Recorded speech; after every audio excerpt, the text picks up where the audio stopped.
Hola, ¿cómo están? Muy buenas noches, bienvenidas, bienvenidos a CNN Prime. Hoy nos va a acompañar el expresidente del PPD, ex canciller Heraldo Muñoz. Hay muchísimo que conversar con él en una jornada cargada en ambos lados de noticias y donde las palabras polémicas de Evelyn Matei han generado muchísimas repercusiones, pero vamos de inmediato con estos titulares.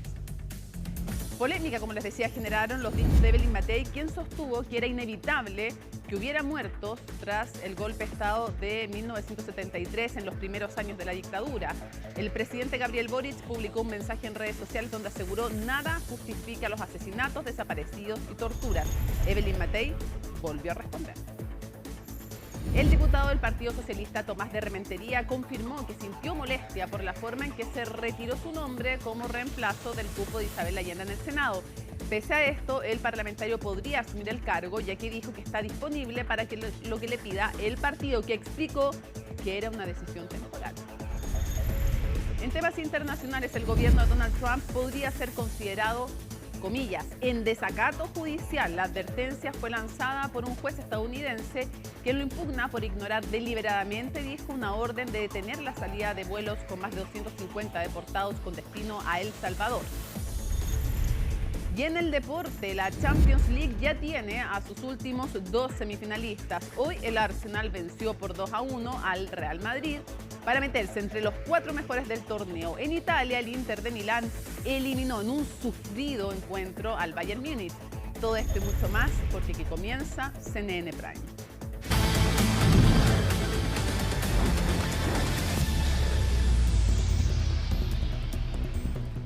Comenzamos contándoles que un hombre fue baleado por desconocidos y quedó gravemente herido esta tarde en la comuna de Pudahuel. Felipe Hernández tiene toda la información. ¿Cómo estás, Felipe? Buenas noches. Muy buenas noches, Mónica. Sí, un hecho que se registra en la comuna de Pudahuel, sector de la calle San Daniel, donde una persona que oficiaba de comerciante pasaba por este sector, por justamente en las cercanías donde esta persona reside junto con su familia, donde fue alcanzado por un par de sujetos que iban a bordo de una motocicleta. Según lo que se ha señalado preliminarmente, es que esta persona habría recibido al menos 2 disparos.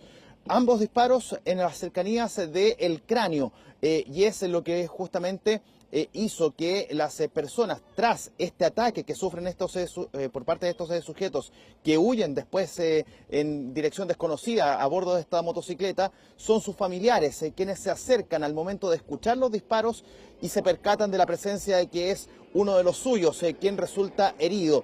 En el mismo vehículo en el cual se trasladaba esta persona, lo movilizan hasta alzar la estrella. Ahí es finalmente el equipo médico de este centro asistencial que deciden enviarlo de urgencia hasta el hospital Félix Bulnes, donde está debatiéndose entre la vida y la muerte debido al riesgo vital. Lo que ha trascendido es que esta persona estaría con muerte cerebral, pero esto tiene que ser corroborado por la correspondiente investigación de Carabineros y también, por cierto, de la correspondiente parte médico que realice el hospital Félix Bulnes. Vamos a escuchar en primer lugar las palabras que entregó la Fiscalía Occidente, quien tiene a cargo esta investigación y que resume un poco los detalles de los hechos ocurridos en esta jornada a eso de las 14:30 de hoy ahí en la comuna de Pudahuel.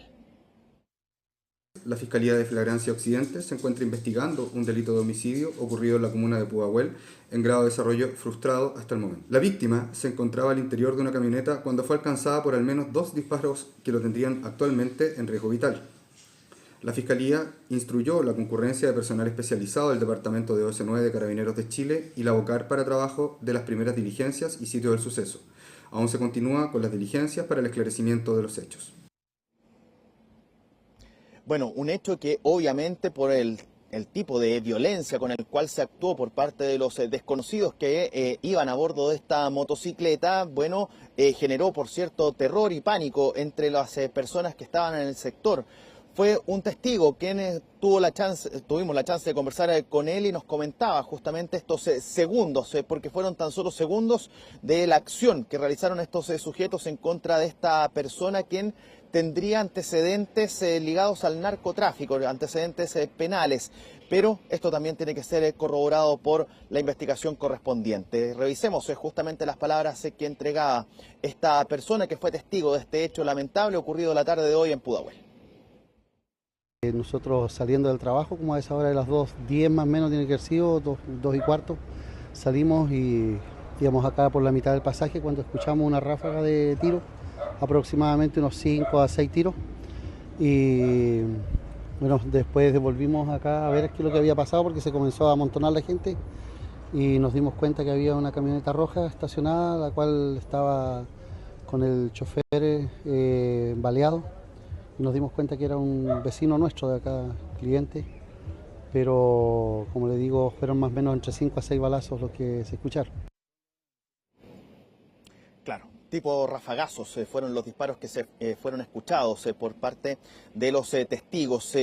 Comentarles también que los peritos de la Bocar de Carabineros estuvieron trabajando en el sitio donde ocurrieron los hechos y posterior a ello se trasladaron hasta alzar la Estrella. ¿Por qué? Porque ahí quedó justamente el vehículo en el cual fue trasladada esta persona y en el cual justamente se movilizaba previa a la situación que ocurrió con estos disparos que terminan hiriéndolo gravemente y debatiéndose justamente esta persona entre la vida y la muerte a esta hora en el hospital Félix Bulnes. Vamos a cambiar de tema, vamos a hablar de un hecho que se registró y hay que remontarse al mes de marzo de este año, 4 de marzo. Ahí les comentábamos por las pantallas de CNN Chile los hechos que ocurrieron en esa fecha en la comuna de Cerrillos, al interior de un bloque de departamentos de viviendas sociales y que, existió o se encontró una especie de lo que se denominó en ese momento un narcobúnker. ¿Por qué? Porque tenía todas las características de una zona aislada donde estaba siendo utilizada como caleta, como se le denomina coloquialmente y en la jerga, a los recintos que son utilizados para el almacenamiento y el posterior lugar para poder vender drogas. Dos personas habrían sido perseguidas por al menos 2 sujetos. Lo cierto es que estas personas ingresan hasta este narcobúnker, como se le denominó en esa ocasión, y no pudieron esconderse. Estas personas fueron atacadas al interior de este lugar, hiriéndolas gravemente y posteriormente asesinadas, producto de la gran cantidad de disparos que fueron percutados por, se hablaba en ese momento de más de un sujeto que habría percutado disparos por la gran cantidad de evidencia balística que fue encontrada en el sector. Bueno, hay novedades respecto de esa investigación. Prácticamente después de un mes y medio se dio con el paradero de al menos uno de los sujetos que habría participado en este hecho y que dejó el saldo de 12 personas de nacionalidad extranjera asesinados al interior de este lugar, ahí en este narcobúnker de la comuna de Cerrillos. Vamos a revisar justamente lo que señalaba la Policía de Investigaciones respecto de estos antecedentes que, como les señalaba, hay que remontarse al 4 de marzo y que tiene ya resultados respecto de la detención, incluso con la prisión preventiva de este sujeto que fue formalizado en la jornada del día de hoy. Detectives de la agrupación ECO de la Brigada de Homicidio Metropolitana, en el marco de una investigación criminal, realizaron diversas diligencias tendientes a establecer las circunstancias que se produce el fallecimiento de 2 sujetos de nacionalidad colombiana en la comuna de Cerrillos. Hecho ocurrido en el mes de marzo del presente año. En un trabajo colaborativo con la unidad jurisdiccional de la comuna de Cerrillos, lograron establecer la identidad de un sujeto como autor del mismo. En base a los múltiples procesos investigativos, se establece su responsabilidad en el hecho y se realizan diversas diligencias tendentes a dar con su paradero. Situación que fue efectuada el día de ayer, logrando la detención de este individuo, el cual fue puesto a disposición del juzgado de garantía correspondiente. Claro, y ahí está entonces la resolución a la solicitud que se estableció por parte o que se solicitó por parte del Ministerio Público, era que se pedía al tribunal que se dictara la prisión preventiva por el peligro a la sociedad que significaba este sujeto libre en las calles, y finalmente el juzgado de garantía accedió a esto y este sujeto está cumpliendo prisión preventiva desde la jornada del día de hoy tras esta audiencia de formalización de cargos por este delito macabro que ocurrió el pasado 4 de marzo en la comuna de Cerrillos, al interior de este narcobúnker descubierto en este sector de la comuna de Cerrillos, como te señalaba Mónica. Muchísimas gracias por toda la información, Felipe, que estés muy bien. Buenas noches. Muy buenas noches.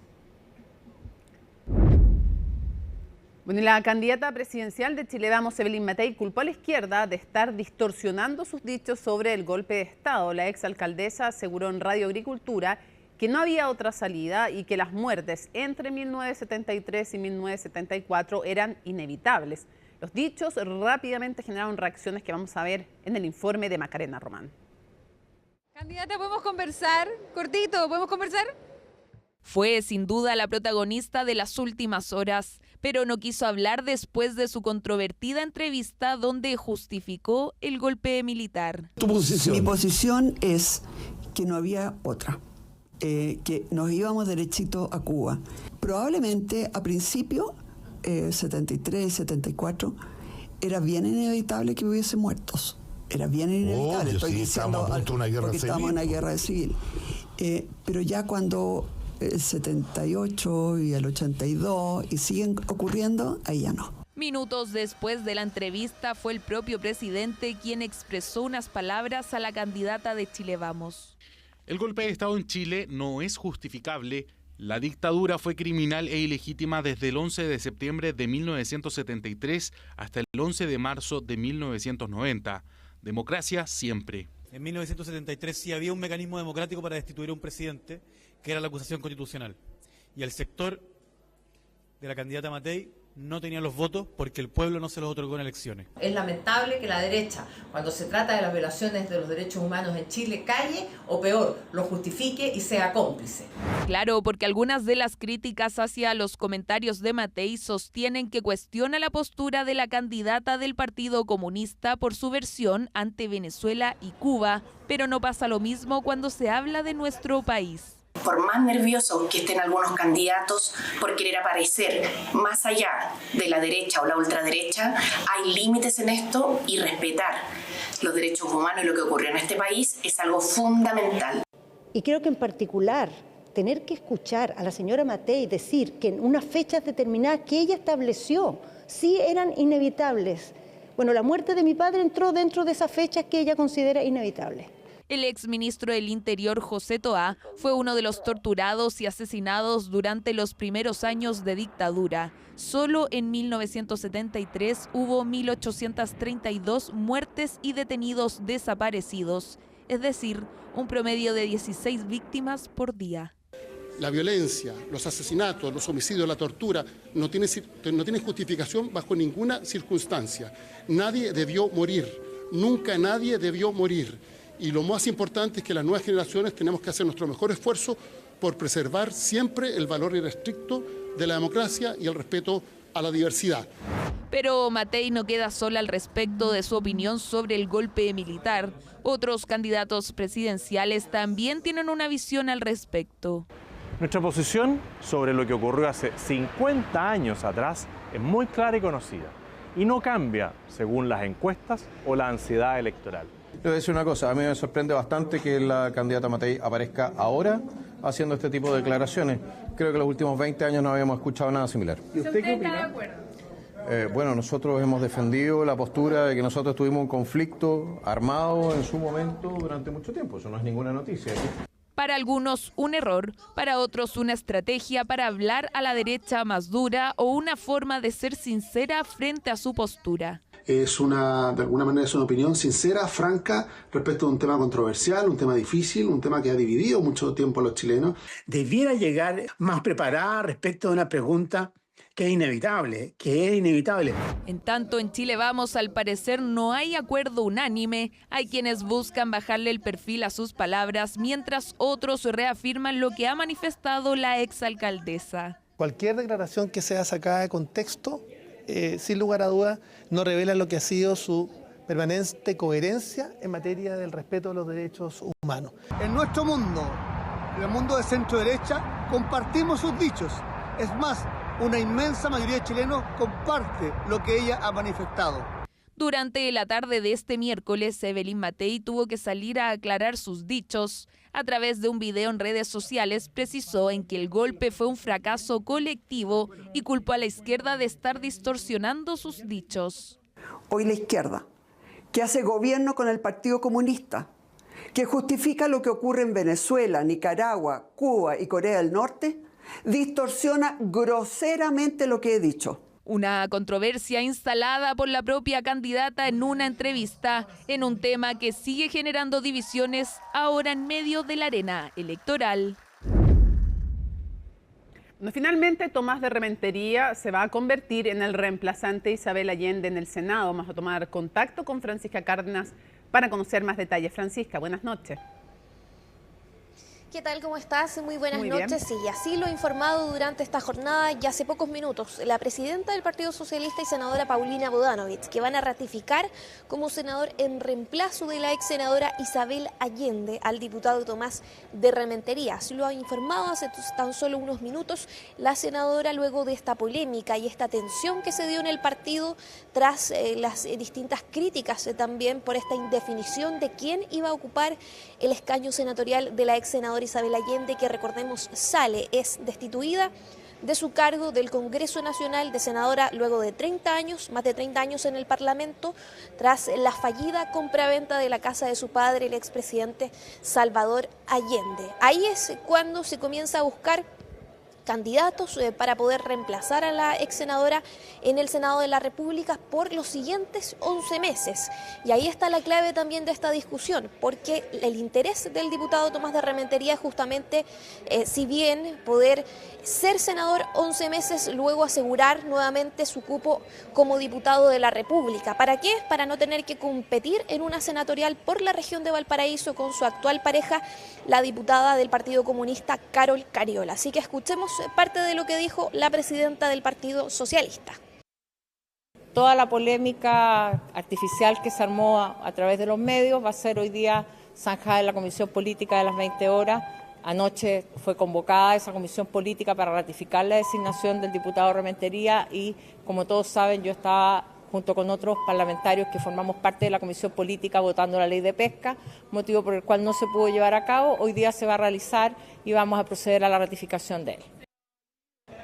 Hay entonces las aclaraciones de la presidenta del Partido Socialista, Paulina Bodanovich, a quien además se le consultó sobre uno de los nombres que ha sonado en las últimas horas también para ser parte y ocupar el cupo que va a dejar vacante el diputado Tomás de Rementería en la Cámara de Diputados. Y es justamente el vicepresidente del partido, el vicepresidente Arturo Barrios, que podría ocupar finalmente ese escaño en la Cámara de Diputados que va a dejar el diputado Tomás de Rementería. Pero la clave de todo esto, como te decía Mónica, es justamente que al diputado Tomás de Rementería le interesa después volver, ser reelecto, pero por la Cámara de Diputados, es decir, su cupo en la Cámara Baja. Pasemos a escuchar también parte de las reacciones de diputados socialistas durante esta jornada.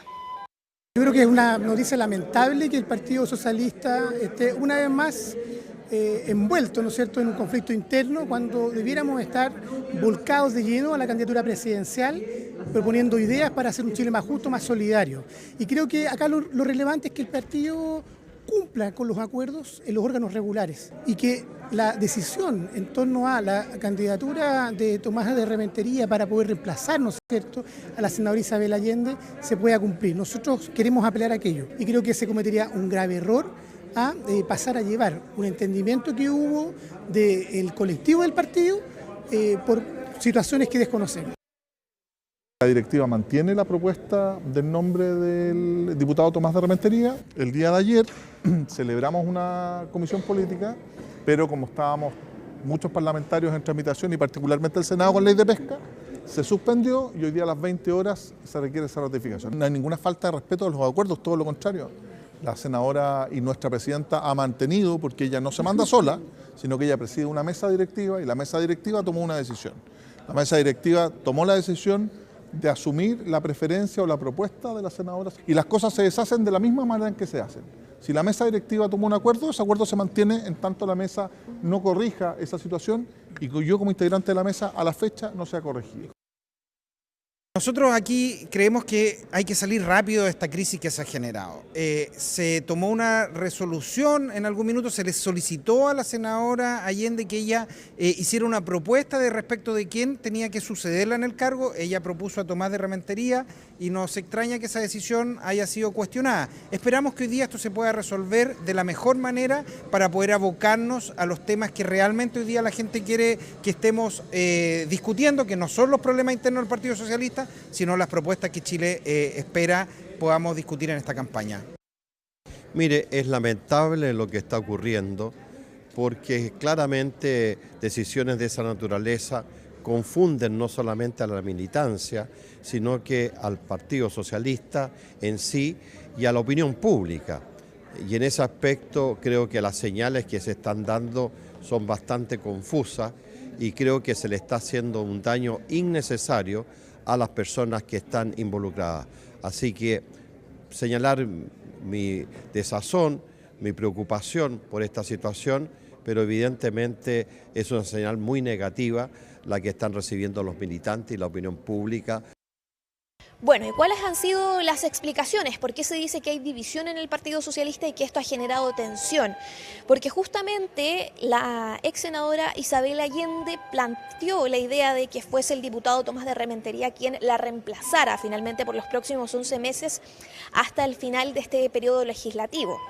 Ella planteó esta idea a la mesa directiva, pero esta cambió sus integrantes durante el fin de semana y el foco fue justamente la candidatura presidencial de la senadora y presidenta del partido, Paulina Bodanovich. Es ahí cuando comienza toda esta discusión, se plantearon varios nombres, Raúl Leiva, por ejemplo, también algunos hablan de Nelson Venegas, que podría haber sido, y también de vicepresidencias y también, por ejemplo, de Arturo Barrios, de Andrés Santander también, que fue secretario del Partido Socialista, y es ahí donde empieza toda esta discusión de quién finalmente iba a ser. Estaba todo listo, llegó un oficio a la Secretaría de la Cámara Alta del Senado con el nombre del diputado Tomás de Rementería, pero luego desistieron de eso los distintos miembros del PS para poder aclarar toda esta situación y llegar a una definición en la comisión política del partido debido a posturas de los nuevos integrantes de la mesa directiva. Y es ahí donde empieza toda esta crisis, digamos, y esta polémica y críticas internas en el partido por quién finalmente iba a ser. Y el diputado también mostró su molestia, el diputado de Rementería, a través de una carta a la militancia, señalando que finalmente todo lo que ocurrió lo hizo tomar una postura de que él no iba a ser finalmente quien iba a reemplazar a la ex senadora Isabel Allende. Hoy, eso sí, cambió un poco su molestia y no descartó poder estar atento y abierto a esto y a la decisión que tomara su propio partido político. Así que pasemos a escuchar parte de lo que dijo el diputado durante esta jornada. Bueno, yo señalé que la situación de que ocurría ayer, el retiro de este oficio, yo retiraba mi nombre en ese momento. Obviamente esto tiene un cauce político, va a haber una comisión política, ellos analizarán la decisión que tomen. Yo en mi caso obviamente la situación de ayer me molestó la forma en que se desarrolló porque obviamente había un oficio firmado, se saca, parece que era un problema procedimental, me dijo la presidenta después. Yo he conversado constantemente con la presidenta Paulina Bodanovich y no tengo un problema directamente con ella en caso alguno. Ha habido otras personas que han pedido cambios procedimentales, pero yo no culpo de esto a la presidenta del partido. Claro, a través de una carta a la militancia, el diputado acusó decisiones centralistas en su partido y los intentos de imponer nombres ajenos a la región. Dijo él, me han llevado a enfrentar una situación en la que incluso se había tomado una decisión formalizada mediante un oficio al Senado. Decía ahí el diputado, señalando que él tomó finalmente la decisión de y anunció que decidió retirar su nombre para ocupar el escaño de la ex senadora. Pero todo eso ahora cambia porque ha sido la misma presidenta del Partido Socialista quien ha informado durante esta jornada que finalmente va a ser ratificado. Hoy también lo vimos acá, estuvo en una reunión con la SECPRES en las Express varios minutos, lo estuvimos esperando a ver si podía entregar algunas declaraciones, porque durante todos estos días no quiso hablar del tema, pero finalmente fue él quien dejó abierta la puerta nuevamente para ser ratificado por su partido, para ocupar finalmente este escaño senatorial que deja la ex senadora Isabel Allende. Sí, seguimos atentos a lo que Francisca Cárdenas, a quien agradecemos, nos cuente, y claramente también va a estar la duda de si se va a postular al Senado o si después vuelve a postularse a la Cámara de Diputados, como algunos en el Partido Socialista nos comentaban que era su deseo original, sobre todo porque su pareja Carol Cariola va a postular también a la senatorial por Valparaíso. Atentos a aquello también. Nos vamos a ir a una pausa y al regreso va a estar con nosotros aquí en vivo y en directo en el estudio el expresidente del PPD, ex canciller además, jefe de la misión que supervisó todo el quehacer de las elecciones en Ecuador, Heraldo Muñoz, aquí en el estudio al regreso.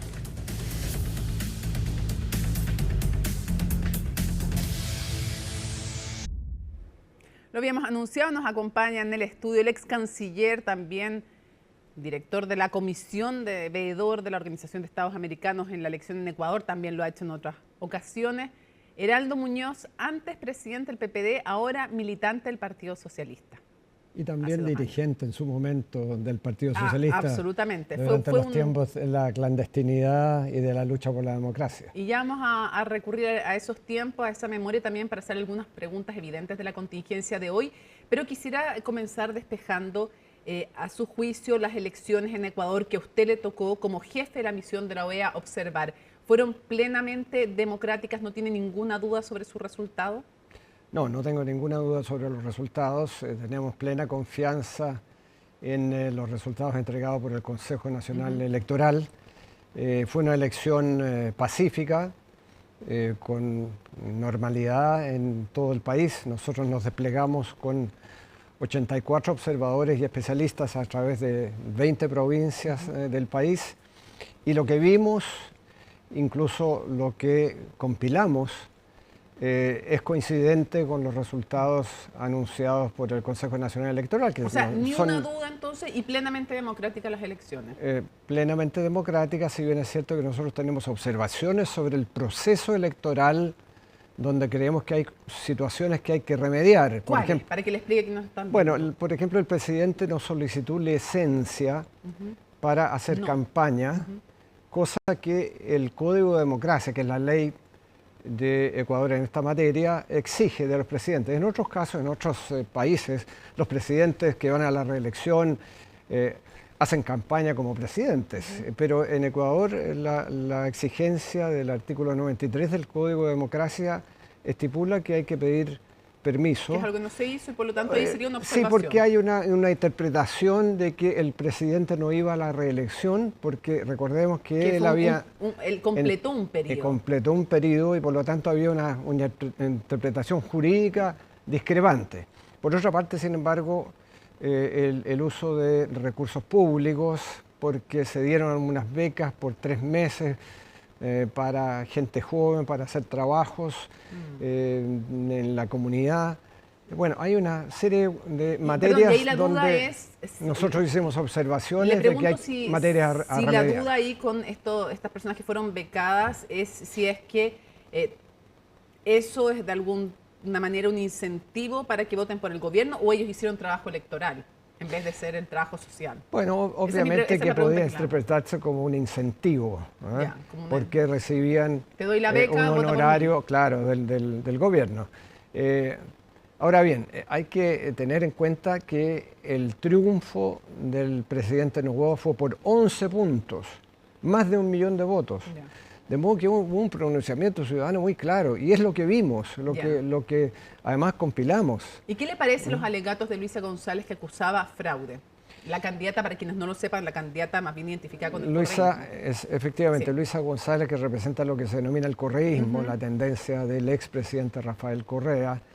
Bueno, es una decisión que le compete a ella y a su equipo, y nosotros dijimos que como misión de observación de la Organización de Estados Americanos estábamos dispuestos a recibir los reclamos.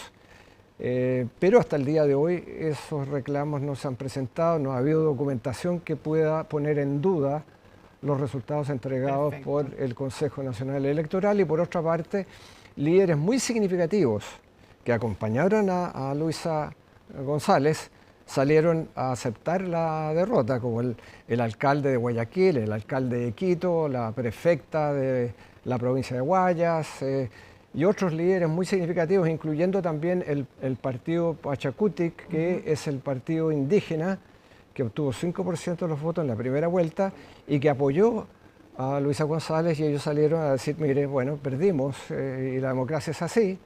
De modo que un número muy importante de personas que estuvieron con Luisa González han salido a reconocer el triunfo del presidente Noboa, pese a que, como digo, nosotros hicimos observaciones sobre el proceso electoral y materias que tienen que ser remediadas a futuro. Quiero llevarlo ahora, traerlo de vuelta a Chile. ¿Tan rápido? Sí, así de rápido. Sí, tenemos que, así usted sabe que, hombre que ha estado tantas veces en televisión lo sabe, ¿no? El tiempo vuela. Quiero preguntarle por las declaraciones de Evelyn Matei diciendo que era inevitable el golpe de Estado y también las muertes entre él, que no las muertes, sino que hubiera muertos, para ser súper fiel a las palabras y opinemos sobre lo que dijo, entre el 73 y el 74. ¿Cuál es su análisis? ¿Cómo lo tomó usted desde su historia personal también? Bueno, a mí me parecen lamentables las declaraciones porque no creo que pueden haber condenas a las violaciones a los derechos humanos con fechas. Hay que condenarlas todas cuando ocurren. Y el 73 y el 74 ocurrieron asesinatos, ejecuciones, torturas. Se arrojó a personas desde helicópteros al mar, se exilió, se torturó, se puso en prisión a gente por simplemente pensar distinto al régimen dictatorial. Y por eso a mí me sorprendió esta declaración. Sé que ella ha tratado de enmendar sus declaraciones diciendo que ella condena todos los derechos, las violaciones a los derechos humanos, pero no pueden ser con fecha de vencimiento. O sea, a partir de un determinado momento se condenan y se justifican en 2 años, que fueron los de mayor carnicería por parte del régimen de Augusto Pinochet. Así que a mí me ha parecido lamentable.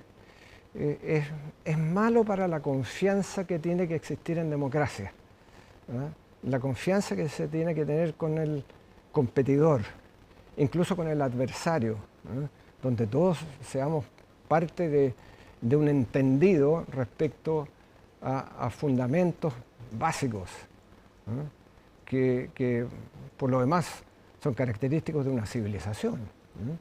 Así que, bueno, lamentable lo que ha sucedido, y es importante que quienes pasamos esos tiempos oscuros y nos sentimos afectados, pero no solo quienes vivimos eso, sino que también las nuevas generaciones puedan alzar la voz. Que cuente cómo lo vivió usted. Bueno, yo lo viví en buena parte en la clandestinidad, tratando de sobrevivir, como el Partido Socialista trató de sobrevivir, porque en un momento creo que la observación que hizo la candidata fue que ya el año 74 ya había control del país. No, había control del país el mismo día del golpe, porque la comillas resistencia en el Palacio de la Moneda y 1 o 2 lugares en Santiago, básicamente, duró 12 horas. Ella dijo que estábamos en guerra civil. Bueno, pero en la guerra hay reglas. ¿Pero usted cree que estábamos en guerra civil? No había guerra porque había control del país, ya inmediatamente si a las guerra, 24 horas. usted, pero si había guerra, hay reglas. Ya. O sea, no son aceptables los asesinatos, ¿Y no es ella aceptable dice, la tortura, incluso en la guerra. Y, cuando ella y para dice eso están los convenios de Ginebra. Algunos loquitos que no se les controló a tiempo. Yo creo que lo que hubo fue una represión sistemática desde Pinochet hacia abajo. Por eso que se crea la DINA muy tempranamente, que respondía directamente al dictador. Y eso fue una estrategia. Incluso se fueron desplazando a los individuos del régimen que no concordaban con esa perspectiva. Entonces esta fue una represión sistemática y no fue simplemente que algunos se escaparan y no obedecieran supuestamente reglas distintas de respeto, porque no los había, porque se cerró el Congreso, se reprimieron a los medios de comunicación independientes, se persiguió a los disidentes. Entonces fue un modelo sistemático de refundación del país y de represión hacia todos quienes discrepaban de la dictadura. Y eso es la realidad. Para cerrar y ir a otros temas, para alguien que vivió en la clandestinidad, que tuvo que vivir en la clandestinidad durante la dictadura, ¿cómo toma que una candidata presidencial haya hecho estas declaraciones? Bueno, me resulta inexplicable, pero bueno, ella es quien tiene que hablar sobre la materia. ¿Pero lo atribuye a como decía José Antonio Caz, u otros también que hablaban de los momentos de las encuestas, del periodo presidencial, la estrategia electoral? Francamente no sé las razones. Hay quienes dicen es para capturar el voto duro de la derecha, pero bueno, eso está para los analistas y probablemente los competidores de Evelyn Matei. Y estoy seguro que se están solazando tanto Caz como Kaiser. ¿Por qué? Bueno, porque ven que hay probablemente una debilidad de la candidata que va liderando las encuestas. ¿Debilidad en el sentido de no convencer a la derecha más dura? No, ¿O de qué? Sí, ¿En qué sentido? ¿De cambio de qué? Sí, probablemente de no llegar a un ámbito que ellos están tratando de explotar y que ellos han conquistado, porque son representantes de la derecha, de la ultraderecha. ¿A eso se refiere usted con debilidad de Evelyn Matei?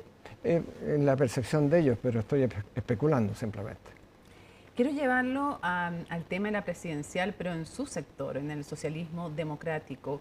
¿Quién es su candidata hoy día? Porque usted había alabado mucho a Carolina Toá, había dicho que era la persona que le parecía más adecuada, incluso lo estaba asesorando en el tema internacional en cómo enfrentar la crisis con Trump. Al menos tuvo algunas asesorías en que entiendo que ella le pidió ayuda y consejo a usted. Entonces quiero preguntarle hoy día, usted expresidente del PPD, sí, habiendo sido antes del PPD militante del Partido Socialista, habiendo vuelto a raíz de los 50 años del golpe al Partido Socialista, es una pregunta y es un momento difícil para usted, me imagino. Entonces yo le pregunto, habiendo sido proclamada Paulina Bodanovich como candidata del PS, pero teniendo usted la historia también anterior en el PPD y habiendo manifestado y habiendo cooperado de alguna manera con Carolina Toá, ¿quién es su candidato? Bueno, yo fui partidario de una candidatura unitaria del PS y del PPD. Además le tengo mucho cariño al Partido por la Democracia.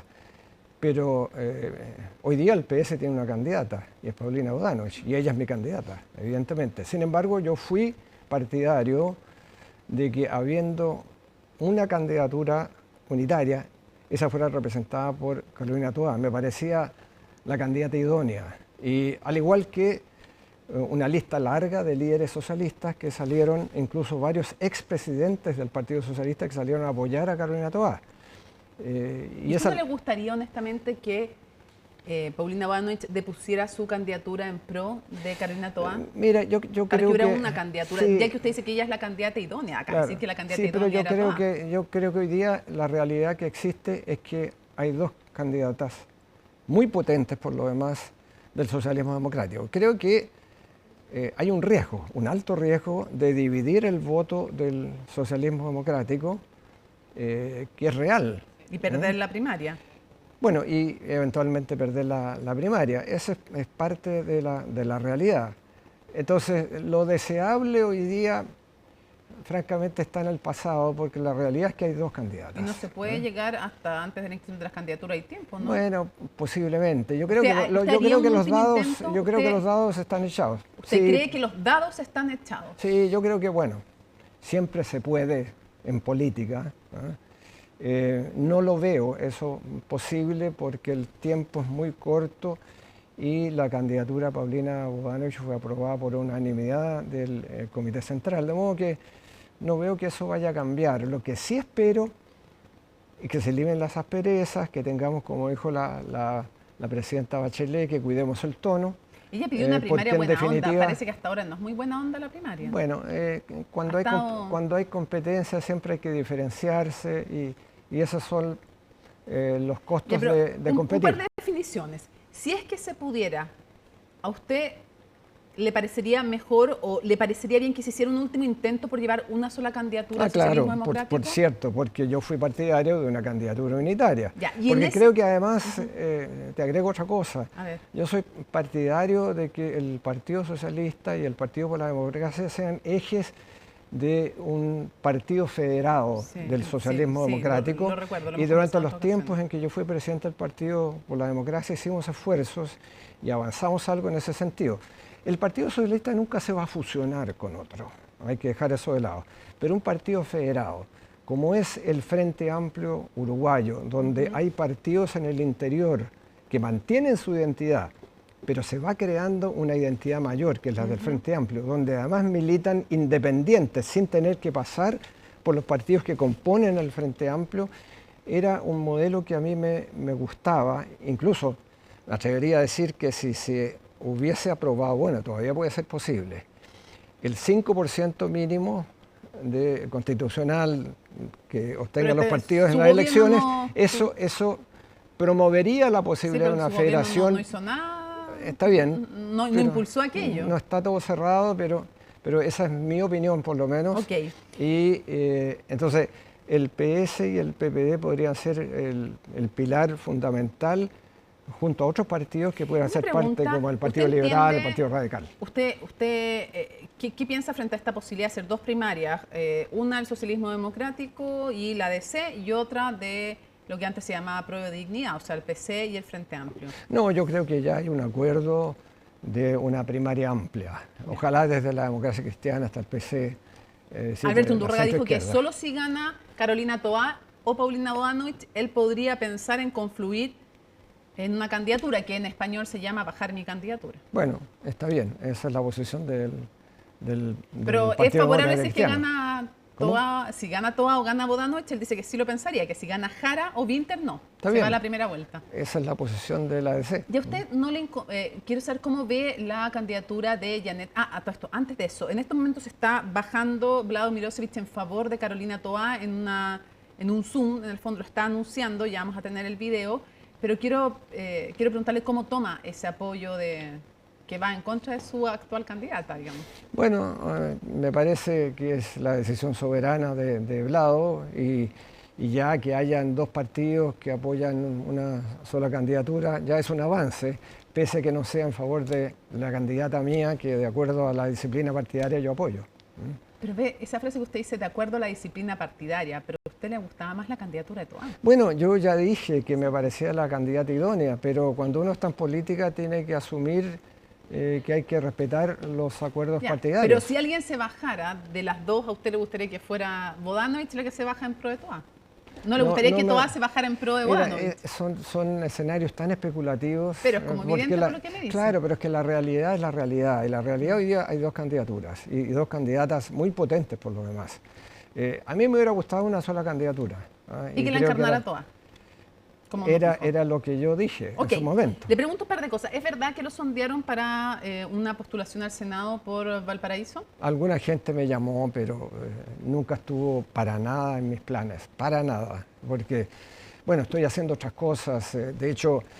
¿Y si se lo pidieran ahora? ¿Por qué se lo digo? Porque se dice que de Rementería, que reemplazaría por este tiempo Isabel Allende, no tendría muchas ganas de competir porque su pareja va a ir a competir por el PC en Valparaíso, entonces él no querría esa competencia y preferiría volver después a competir como diputado. Si se lo planteara el Partido Socialista, ¿usted estaría disponible? No estaría disponible. Yo apoyo a Rementería. Además, tengo una serie de compromisos. No sabemos si él va a querer no sabemos si él va a querer competir como senador. Bueno, pero parece que sí. No lo sé. Pero yo apoyo la decisión que se ha tomado y el nombre es de Rementería. Digo, yo tengo además compromisos. El día 1 de junio van a haber elecciones judiciales en México y se me ha pedido que yo encabece la misión de observación para ese evento tiene otro histórico. Foco, entiendo, tiene otro foco. Quiero preguntarle respecto a la presidencial también, ¿cómo ha visto la candidatura de Janet Jare? ¿Cómo vio las declaraciones que donde mismo usted está hizo en relación a Cuba? Bueno, es una candidatura que tiene el apoyo de su partido. Hizo ella un buen trabajo como ministra del Trabajo y no tengo mucho más que decir. ¿La declaración sobre Cuba? Bueno, yo discrepo totalmente. Por lo demás, yo creo que Yanez Jara tiene que leer la Constitución de Cuba, que establece que es un régimen de partido único. Y un régimen de partidos únicos es la antítesis de la democracia, de cualquier tipo de democracia, por lo menos de la democracia representativa. De modo que no concuerdo para nada con su declaración. Ahora, ella dijo, hay que señalar también, dijo aquí mismo que Venezuela sí era una dictadura. Cosa que no ha dicho ningún candidato presidencial del Partido Comunista nunca, y cosa que no sostiene la directiva del Partido Comunista. Y eso yo lo valoro, me parece positivo, porque es la realidad. Hay una dictadura en Venezuela, pero también hay un régimen dictatorial de partido único en Cuba. ¿Usted no tiene problema en participar en una primaria como ciudadano, en donde pueda ganar un representante del Partido Comunista por esta divergencia que tienen en temas internacionales, temas que son especialmente sensibles para usted? Carolina Toa en algún momento dijo respecto de Jadwe que tenía un problema. Yo le pregunto, ¿usted tiene problemas con que ganara la primaria y encabezara un gobierno Yanez Jara? Bueno, yo puse mucho énfasis cuando me preguntaron, porque me preguntan más bien sobre temas de política internacional, sobre aranceles y esas cosas que creo que son incluso tan importantes para el futuro de Chile como estas cuestiones. Cuando me preguntaron sobre esto, yo dije, yo pondría énfasis en el programa más que en las personas, en las candidaturas. Porque me parece que para estar en una primaria uno tiene que tener un programa mínimo de consenso sobre determinados puntos, principios que son esenciales. Y si discrepamos respecto a esos principios, entonces difícilmente tener una candidatura unitaria. No fuimos en esa dirección y partimos, los tiempos a veces crean estas realidades y estamos ya la política exterior a si las la dirigiera una de militante del Partido Comunista? Primaria. ¿Cómo sería? ¿Usted se sentiría cómodo con una política exterior dirigida por una militante del PC? Yo discreparía claramente de quienes dijeran que en Cuba hay una democracia o que respalde algunos regímenes autoritarios que violan los derechos humanos. O sea, no me representaría para nada. Entonces, pero esa es mi opinión como modesto militante. Pero me imagino que es la de todo el Partido Socialista y del PP. No, el Partido Socialista ha sido muy claro en condenar a todos estos regímenes autoritarios y en eso ahora, no hay que equivocarse porque los derechos humanos es un patrimonio de la humanidad. Ahora, ¿usted no le llama la atención que este gobierno y el presidente hayan llamado dictadura a Venezuela después de un largo tiempo, recién después de las elecciones, después del fraude de las elecciones recién lo hicieron así, pero nunca han llamado dictadura a Cuba? Ni el canciller Van Claveren, ni tampoco el presidente Boric ha denominado dictadura a Cuba. Es más, en Tolerancia Cero, Carolina Toa, cuando estaba invitada y se le preguntó si era una dictadura, lo máximo que llegó a decir es que no era una democracia, pero no dijo una dictadura. De este gobierno, ¿usted hubiera esperado una condena más categórica hacia la dictadura cubana? ¿No le llama la atención que no se haya hecho en ese caso? No, no me llama la atención. ¿Sabes por qué? Porque la situación de Cuba la conocemos durante tanto tiempo, décadas. Sí. Entonces, colocarle entonces la etiqueta que corresponde no es ninguna novedad. Lo que sí es novedad, lo que sí es novedad, al canciller o al presidente no lo hace. Bueno, porque en realidad... ¿O hay un tema romántico con la revolución cubana? No, yo creo que... Les complica más, parece. No, es simplemente una realidad que se ha extendido durante tantas décadas.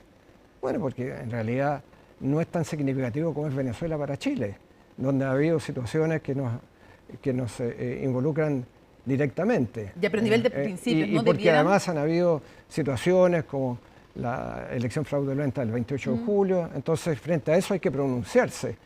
Mientras que la situación en Cuba se ha mantenido y tiene esta otra dimensión que yo creo que muchos consideran que la situación en Cuba tiene mucho que ver con el bloqueo de Estados Unidos, con las sanciones de Estados Unidos. Está bien, pero estoy tratando de decir por qué el razonamiento. Porque además hay una situación de aplicar un derecho que es extraterritorial y que tiene un efecto real en Cuba. Todas esas situaciones son verdad. Pero así, no si justifica. si usted fuera canciller en este gobierno y yo le preguntara a usted si Cuba es una dictadura, ¿usted qué me diría? Es una dictadura, es un régimen de partido único. Está establecido, perdón, está establecido en la Constitución. Sí, por eso me llama la atención a mí que no lo diga este gobierno. La Constitución, donde dice que es un sistema de partido único, donde no hay competencia, donde no hay Estado de Derecho, donde no pueden haber candidaturas distintas a las que se promueven a través de la estructura. Por eso le digo que me llama tanto la atención que este gobierno no lo diga, lo llevo a otras materias. Quiero preguntarle, cuando ya han pasado 3 años, ¿cuál es su evaluación de este gobierno? Bueno, es un gobierno que tiene logros importantes. Creo que sin ser la reforma ideal, la reforma previsional fue un avance muy significativo que va a significar cosas concretas para la gente.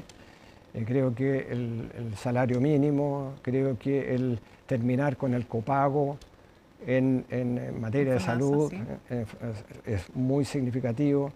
Y creo que han habido otros avances importantes. A los más jóvenes del Frente Amplio, cuando va pasando el tiempo todos somos menos jóvenes, pero ¿cómo ve a los integrantes del Frente Amplio ahora? ¿Qué cree que aprendieron de este gobierno? Bueno, yo creo que han tenido una evolución y una maduración significativa a través de la práctica real, que es distinta a la moralina, que es distinta a las visiones que ellos tenían, donde pensaban que tenían valores superiores a los que habíamos estado antes y que no habíamos tenido la voluntad de realizar las reformas estructurales. Ese era su discurso.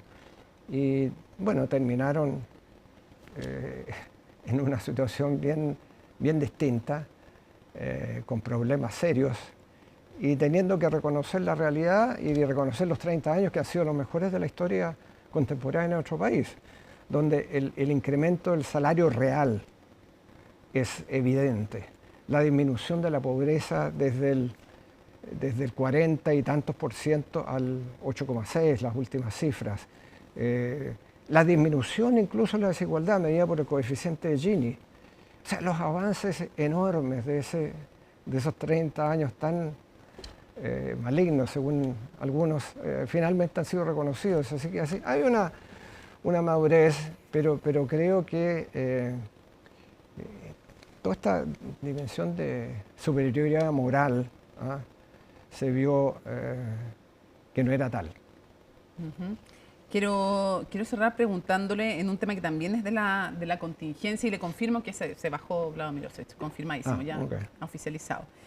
¿Qué debe hacer Chile frente a Trump y sus alzas de aranceles? Pero no solamente eso, sino que todas las decisiones que va tomando y van cambiando, pero específicamente frente al alza de aranceles, ya estamos en un 10%, está en veremos el tema del cobre y temas agrarios, entre otros. ¿Qué opción tiene Chile hoy día y si cree que el gobierno está haciendo todo lo que tiene que hacer? Yo creo que el gobierno está haciendo todo lo que tiene que hacer. Lo primero que hay que pensar es no retaliar.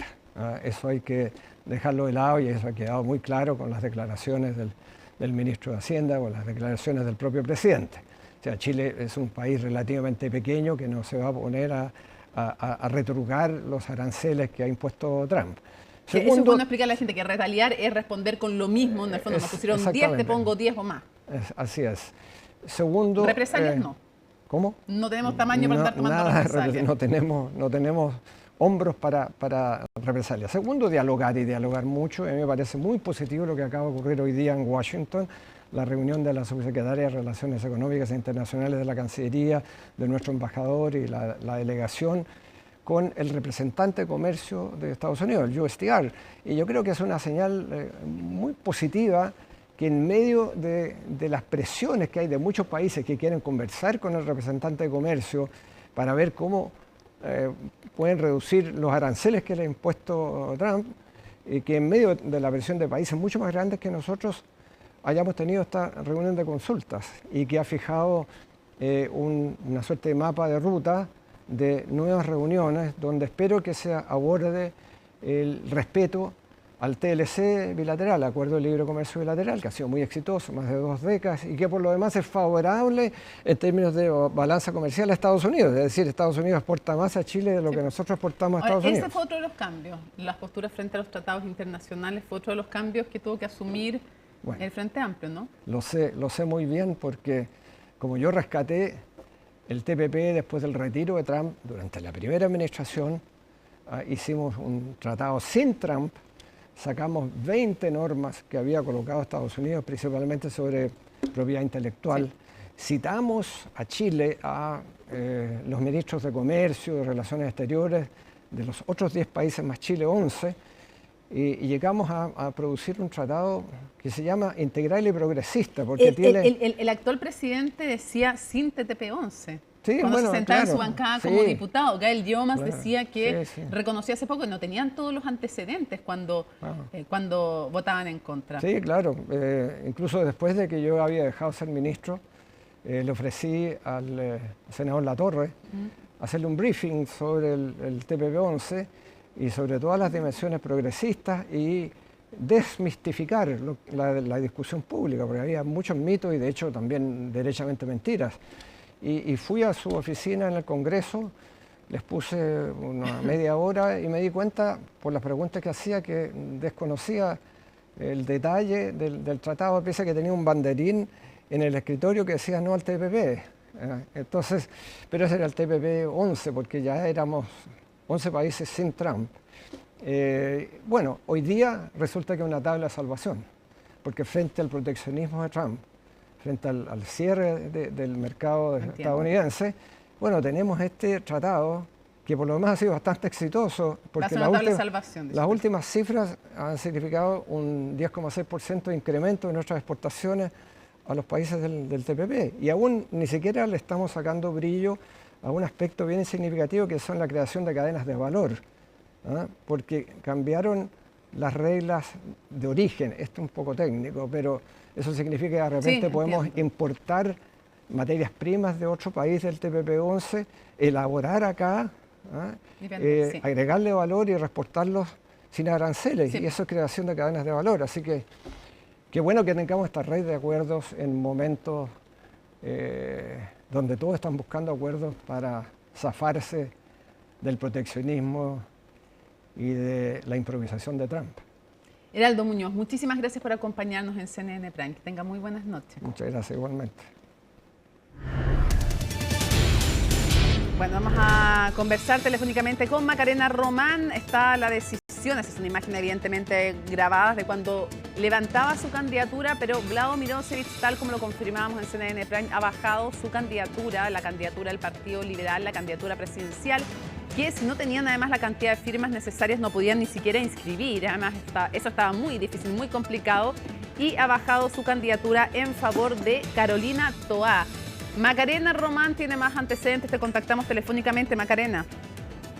Hola Mónica, muy buenas noches. Claro, es información de último minuto y de forma preliminar, ¿cierto? Lo que se ha conocido después de una reunión con el equipo programático de el ya ahora ex candidato presidencial. Hemos intentado comunicarnos con él directamente, por supuesto, con el presidente del Partido Liberal también, para que nos reconfirmara esta información, pero lo cierto es que eso es lo que sabemos hasta ahora. En una reunión con el equipo programático, Vlado Mirosevic entonces habría entregado las razones de por qué deponer su candidatura y entregar el respaldo a Carolina Toá. ¿Qué es lo que se espera en este minuto, Mónica?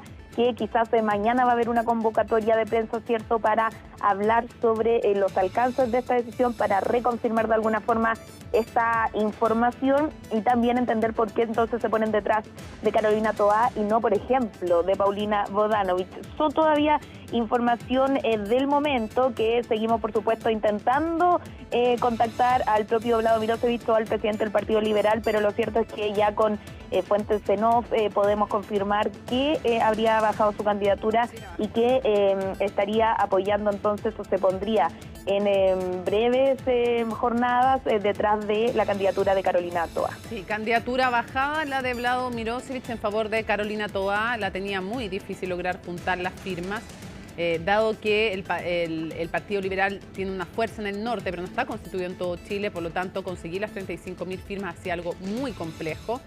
No tampoco marcaba mucho en las encuestas, por lo tanto ese era otro tema adicional, y por lo tanto para estas primarias del oficialismo él se baja en favor de Carolina Toá y es respaldada entonces ahora ya en términos partidarios, no solo por el PPD, sino por el Partido Liberal. Dar cuenta que conversábamos recién con Heraldo Muñoz, expresidente del Partido por la Democracia, quien ha vuelto a militar en el Partido Socialista, y era súper claro, decía todavía sería bueno intentar hacer un esfuerzo porque haya una candidatura única del socialismo democrático.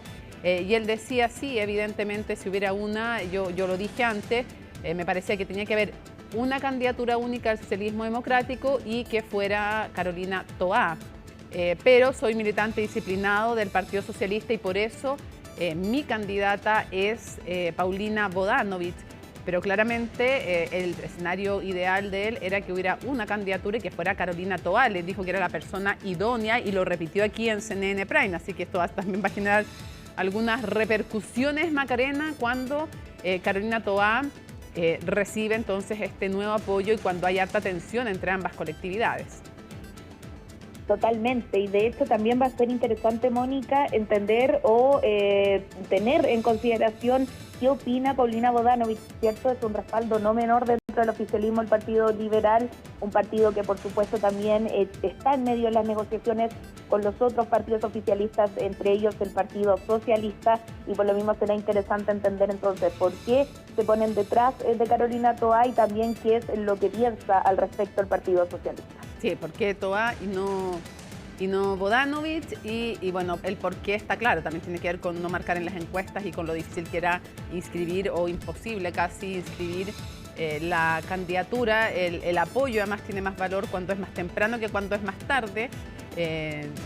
Todavía puede decir que tenían tiempo aún para tratar de recolectar las firmas. Si lo hace ya cuando ya no pudieron, tiene menos valor que si lo hace más tempranamente. Eso en política siempre es así, en el sector político que sea. Y ahora también la pregunta, los ojos están mirando al Partido Radical, a ver a quién apoya, a pesar de que son colectividades mucho más chiquititas que el Partido Socialista y que el PPD, pero sobre todo que el Partido Socialista, en términos simbólicos es significativo, y lo otro también, que no es menor y que hay que señalarlo, es que en Tolerancia Cero, Alberto Undurraga, presidente de la ADC, candidato presidencial de esa colectividad, dijo que la única forma de pensar en converger a una candidatura, que en español se llama de poner la propia, sería si ganara Toá o Bodanovich, pero no zanjó por cuál, si ganaran las primarias. Así es que atentos, Macarena Roma, muchísimas gracias por toda la información. Buenas noches. Muy buenas noches. Bueno, ya casi 8 años de iniciar la investigación en su contra, este miércoles, es decir, hoy se realizó la apertura del juicio oral en contra del exalcalde de San Ramón, Miguel Ángel Aguilera, acusado por el Ministerio Público de los delitos de enriquecimiento ilícito, cohecho y lavado de activos. Antiguo militante del Partido Socialista, ¿no? Según los cálculos de la Fiscalía, el ex jefe comunal habría incrementado su patrimonio en más de 260 millones de pesos. Los detalles con Miguel Ángel Araya. A la salida podemos conversar, o mi abogado, sin ningún problema, ¿ya? Porque siempre respetado la prensa. A la salida de la audiencia iba a hablar el exalcalde de San Ramón, Miguel Ángel Aguilera. Sin embargo, las horas pasaron y este fue el panorama. Alcalde, ¿podemos conversar? Está la abogada Rocío Garrido, ya, abogada. Ya, Rocío, quieren hablar. ¿Necesitan de nuevo? Casi 8 años tuvieron que pasar desde el inicio de la investigación hasta la fecha para llegar al juicio oral en contra del exalcalde de San Ramón y expulsado militante del Partido Socialista, Miguel Ángel Aguilera. Y es que este miércoles se realizó la apertura del juicio oral en el que se le acusa al jefe comunal ser responsable y autor de los delitos de enriquecimiento ilícito, cohecho pasivo y lavado de activos por acciones que habrían tenido lugar entre diciembre del 2012 y diciembre del 2017. De hecho, Aguilera iba caminando tan rápido en su llegada por la explanada del Centro de Justicia de Santiago que en más de una ocasión se le salió su zapato. Espérate. Mira, salió el zapato.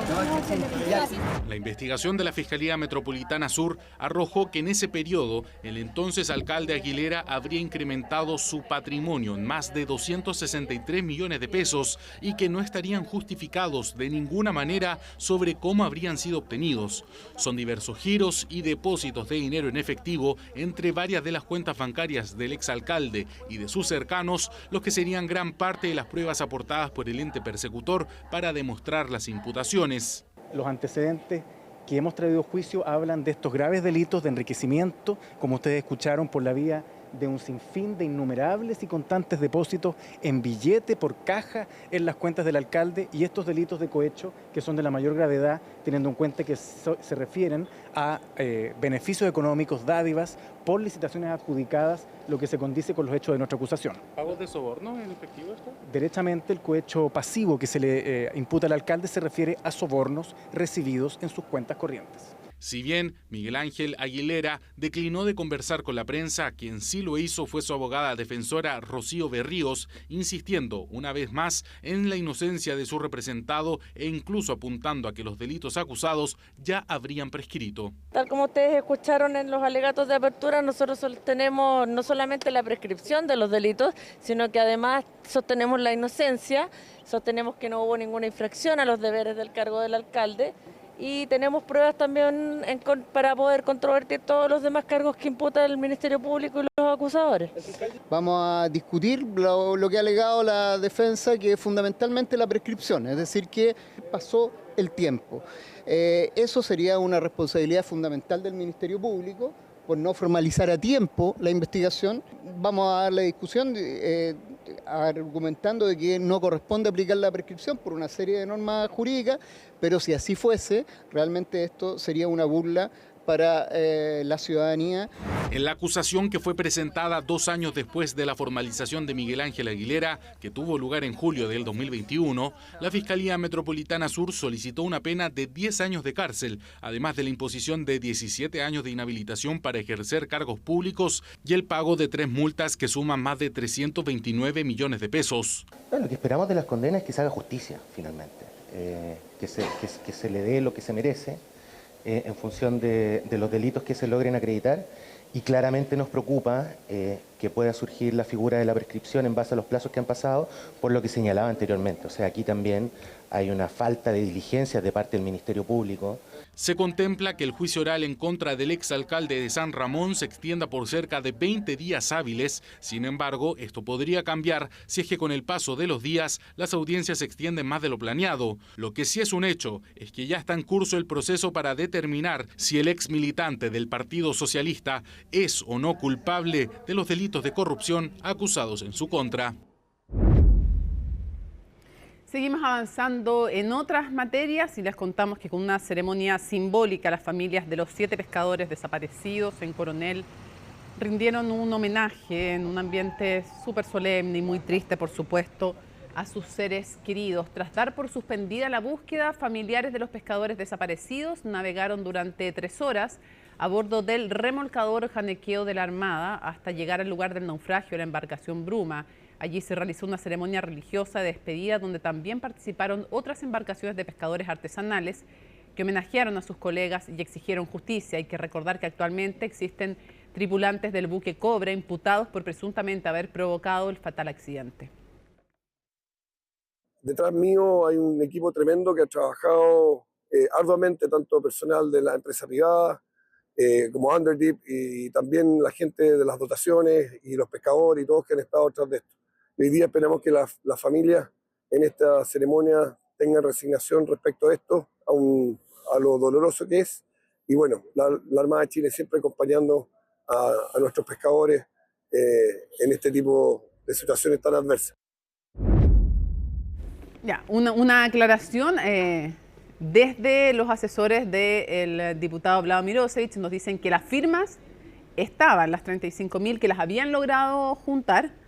Eso es lo que nos dicen los asesores del diputado, y que entonces podían haber inscrito si hubieran querido la candidatura, que ha sido depuesta por parte del diputado, que habían logrado esas firmas, y nos recuerda, evidentemente, eso sí lo sabemos, que habían logrado firmar, que juntarlas, nos dicen, y claro, ahora no es ante notaría, sino que es electrónicamente la junta de las firmas, así que podrían, nos dicen, haber inscrito la candidatura presidencial, pero ha decidido bajarla y endosarle su apoyo a Carolina Toa. Seguimos avanzando con otras informaciones. En una cita en Washington, Chile tuvo su primera reunión oficial, tal como comentábamos con Heraldo Muñoz, con el gobierno de Estados Unidos por los aranceles, el alza en aranceles. En el marco del TLC, ambos países fijaron una hoja de ruta de negociaciones. Natalia Muñoz nos cuenta.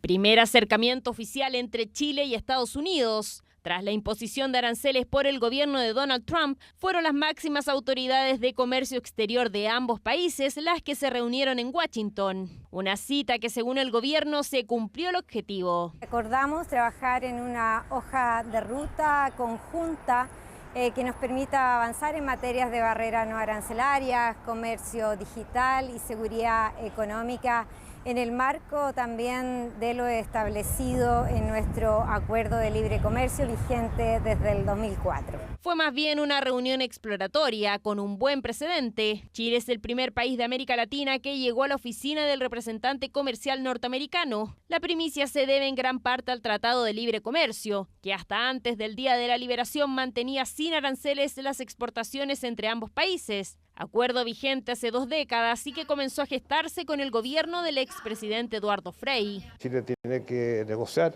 y la base es el Tratado de Libre Comercio. Eso ya lo firmamos hace muchos años.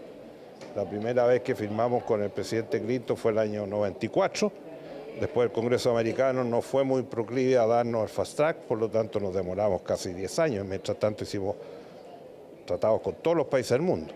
Y eso es lo que protege a la economía chilena hoy día.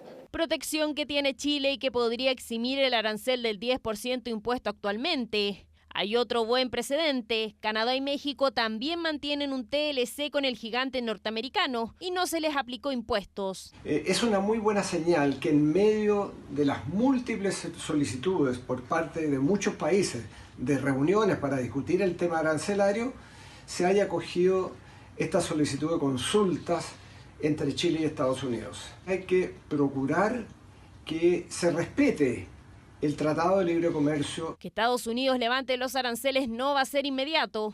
La delegación nacional ya fijó 2 reuniones más antes de que termine este primer semestre. Además, las negociaciones continuarán el próximo 12 de junio aquí en nuestro país, con la reunión de la Comisión Administradora del TLC Chile-Estados Unidos, cita que será en Santiago. Chile tiene una estrategia para enfrentar esta coyuntura que da cuenta de las distintas dimensiones de la misma, que no está concentrada solo en las negociaciones con Estados Unidos, tiene que ver con la diversificación de su comercio, con la ampliación de los mercados a los cuales llega, tiene que ver también con lo que requerimos en la economía local para contrarrestar o mitigar los shocks que nos lleguen de afuera. Estados Unidos es el segundo socio comercial de Chile. El producto más afectado es el salmón chileno, ya que 40% de los envíos van al país norteamericano. Luego le siguen las exportaciones de frutas frescas, donde el 36% del valor total va hacia allá. Gremios que ya miden los primeros efectos. Revisamos los efectos, la estrategia y los futuros pasos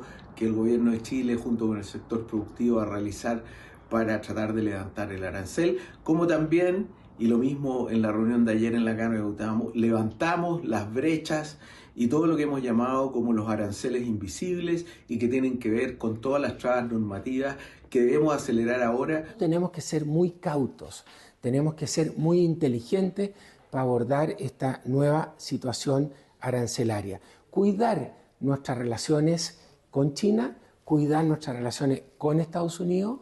Tenemos un TLC firmado con Estados Unidos, donde hay un capítulo para resolver cualquier controversia. En tanto, el principal producto de exportación de Chile se mantiene en suspenso. Donald Trump evalúa aranceles al cobre, donde si bien ahora el metal rojo se exime del 10%, ha traído incertidumbre. Costaría más caro el cobre de los países en los cuales se les ponga el arancel, por lo tanto Estados Unidos tendría que pagar más, pero probablemente eso hace regular el precio del mercado en general en todas otras partes del mundo.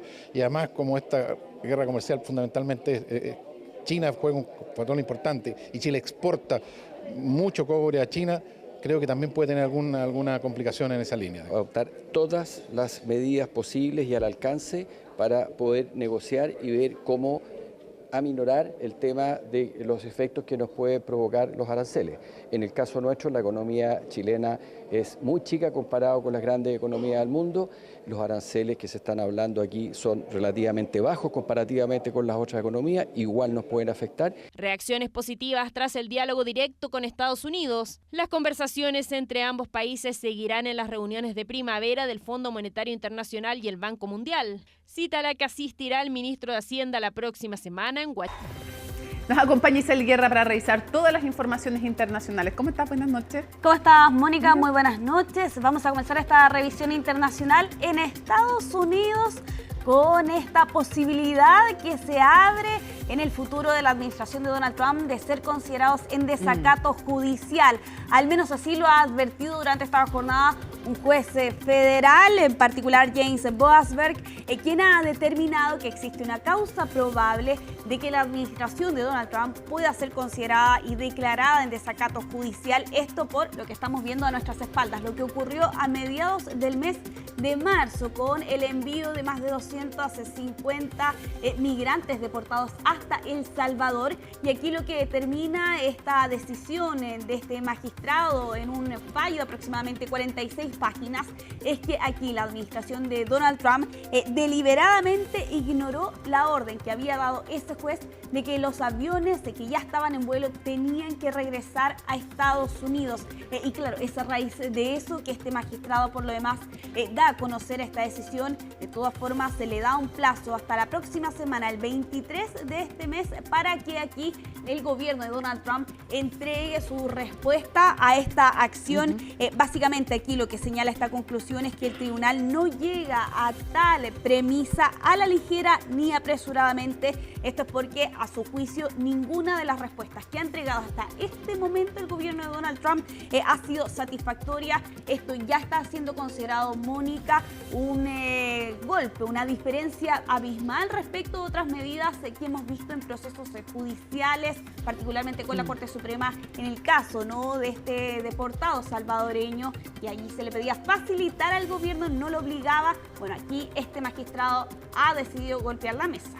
Sí, y hay que decir que siempre confía, obviamente, Trump en llegar a la Corte Suprema, sí. Y dado que ahí son 9 componentes, 6 conservadores, 3 liberales, confía siempre en que va a tener la posibilidad justamente de que fallen a su favor. Claro, aquí de todas formas este magistrado incluso aseguraba estar dispuesto a determinar un fiscal especial para precisamente investigar esta situación. Bueno, tiene hasta el próximo 23 de abril entonces el gobierno estadounidense, para un lado, proporcionar explicaciones a lo ocurrido durante esa jornada en el mes de marzo, y si no, también cumplir con esta orden original. Todo esto, aquí lo que señala la Casa Blanca es que esta orden se hizo de manera verbal, no por escrita, y que por tanto allí no existiría la obligación de cumplirla necesariamente porque no estaba escrito en un fallo, ¿no? Bueno, esa es al menos la justificación que entrega la Casa Blanca para no haber devuelto precisamente estas aeronaves de regreso a Estados Unidos, y con el caso de Kilmar Abrego, que hemos comentado larga, sí, claro, y extensamente también en otras oportunidades. Sí, que dijo cuando estuvo, que él dijo no, ni una posibilidad, no vamos a devolver. Exactamente. Okay. Vamos a cambiar de tema, pero nos quedamos en Estados Unidos en medio de esta guerra comercial con China. En las redes sociales en estos últimos días se han hecho bastante viral algunos videos de supuestos dueños de empresas que fabrican objetos de lujo, y en lo que se interpreta como una especie de boicot, una muestra más de los alcances que ha tenido la guerra comercial entre las dos principales economías del mundo. Todos los detalles de las últimas acciones los vamos a revisar en el siguiente informe que preparó Antonia Galilea. This birthing bag at Hermes Boutique will cost you $38,000 USD. But what is the real cost? This bag from our factory only costs you $1,000 USD, but even better quality and craftsmanship. Este tipo de videos se han viralizado en redes sociales donde supuestos fabricantes chinos dicen exponer a marcas de lujo estadounidenses por aumentar en miles de dólares los precios de productos que son elaborados en el gigante asiático. Y es que ante la guerra comercial entre las dos principales economías del mundo, los trabajadores asiáticos buscan reivindicar lo que ellos dicen en la calidad de la manufactura de su país, afirmando que sus productos son iguales a los de las conocidas marcas. Mientras que Trump suspendió por 90 días los aranceles recíprocos para el resto del mundo, China sigue estando sujeta a altos gravámenes que, si se incluyen los aranceles a productos específicos, alcanzan el 245%. Nadie gana en una guerra arancelaria o comercial. Si Estados Unidos realmente desea resolver el problema mediante el diálogo y la negociación, debería abandonar su práctica de máxima presión y cesar las amenazas y el chantaje.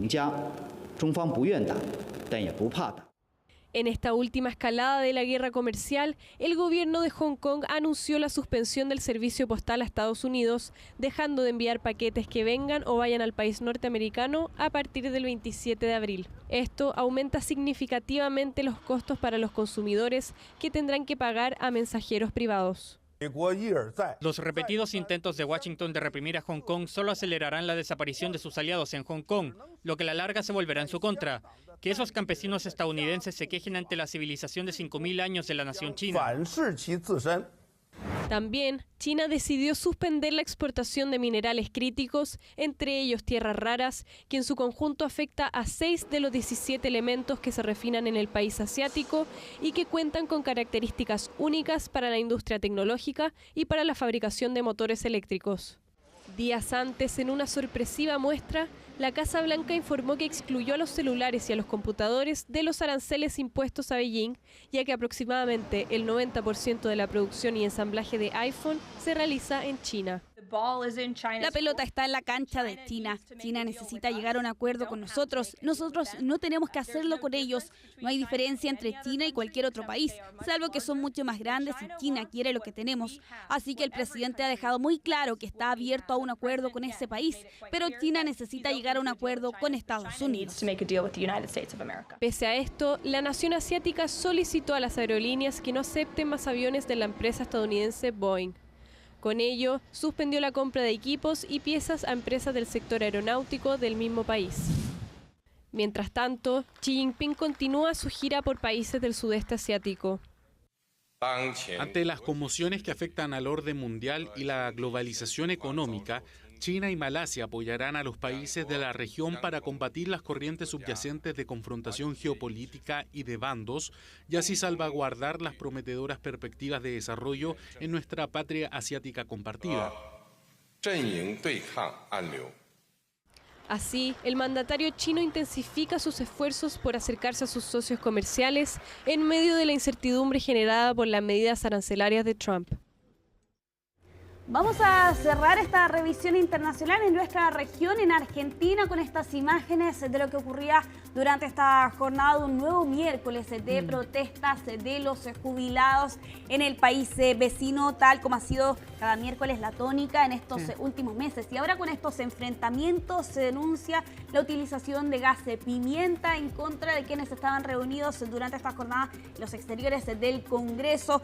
Aquí lo que se ha informado de parte de los medios locales es que una persona mayor resultó bastante afectada. De hecho, aparentemente debió ser trasladado hasta un hospital. También se habla de un diputado, ¿no? Todo esto cuando se habla de 70 personas atendidas en medio de los enfrentamientos que se registraban hoy día. Isel, muchísimas gracias por toda la información. Nos vamos juntas a la pausa y volvemos con más a CNN Prime.